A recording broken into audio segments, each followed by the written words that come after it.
Joy and Hope is a pretty good film. Some of the characters are not the best written, but in general, I quite enjoyed this. This was released originally in 2020. It's directed and written by Candice Cain. And it stars Andrew Rogers as Ethan and Cody Calafiore as Gabe. We also have Ashley Brinkman and Alix Kermes as Hope and Joy.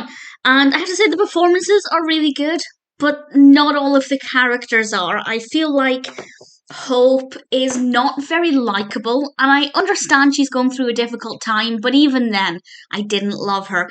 Ethan is generally a really great character, but to begin with, he comes across as quite arrogant, and I'll talk more about that in a moment.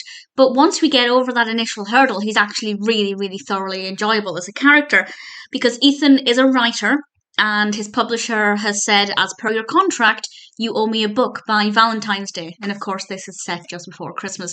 So she books him a 2-week stay at the Two Sisters Ranch, and he's supposed to go there to find inspiration for his book. What I will say is, as a writer, I immediately felt a pang of guilt for I've done no writing today whatsoever. And I kind of thought, yeah, this has given me a little bit of motivation to get over what brief writer's block from today I'm facing. So if you're a writer, I think you might enjoy that part of it. Hopefully it would have the same effect as you. I currently have my current work in progress open. Whether or not I do anything today, time will tell. But the point there is that I really liked the character. As a writer, I found this to be quite inspirational, and for the most part, he's really likable. But when he arrives at the train station near the ranch and one of the sisters picks him up, he's kind of almost, I don't want to say, I feel like he was arrogant. Maybe arrogance not the right word. Kind of stuck up. I'm struggling to put my finger on exactly what it is about the way he reacted, asking where the limo was, kind of turning his nose up at everything. In just that scene, when he arrives at the station, the train station, and realises that this isn't going to be some 5-star hotel. And that's the only time he behaves like that. So I feel like the character wasn't very well written. I think they were trying to convey that he's a city boy, that he's not used to the ranch life and he has some learning to do. But I think they went the wrong way about it by making him, in that moment, quite stuck up and unlikable, because he's not like that for the rest of the film. So it's just a little bit of bad writing, and there are some other characters that are not as well written as I would have liked. Nothing that would affect my enjoyment of the film, but it does mean that there was certainly room for improvement. The film basically thereafter focuses on him experiencing the ranch, bonding with certain characters, and I won't say which character, but there are sparks flying, of course, between certain individuals. I don't want to give away too much too soon about who is attracted to which character. But the romantic aspects, there are several romantic relationships, and they're fine. I wasn't really emotionally invested in them. I didn't really care that much, but I also didn't hope anything bad happened to any of the characters. Nothing like that at all. It's not very Christmassy. It definitely doesn't feel like a Christmas film. If you're looking for a film that will get you in the mood for the Christmas spirit, apart from an issue with the Christmas tree that they were having, which I have to say, I was curious to see how that played out, and I think the film did a good job with it. But that aside, there's not exactly an abundance of festivities in this.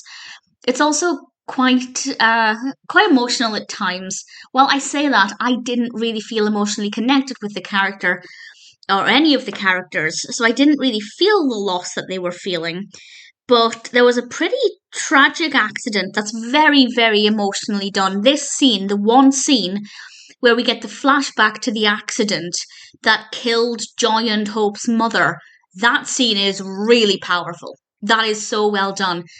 But after that, I never really felt an emotional connection with the girls or what they were going through, and that's maybe partly to do with the fact that I didn't think Hope was a very likable character. So because I didn't really like her, I didn't really feel her pain because I couldn't connect with her. Joy, on the other hand, absolutely fine as a character, but again, I didn't connect with her on an emotional level. So it's not the happiest film. It's not the jolliest or the most festive, and the characters are not always very likable or very well written. That being said, I still enjoyed it. I can't deny it. I think part of the reason I liked it is because after we got over that initial hurdle at the beginning with Ethan, He thereafter became a likable character. I was interested in his journey. The ranch setting is absolutely beautiful. It really is stunning. I don't know where it was filmed. Well, part of it was filmed at Matt's Christmas Tree Farm in Mayorville, New York. But in terms of the ranch, I'm not sure where it is. If anybody knows, please feel free to let me know.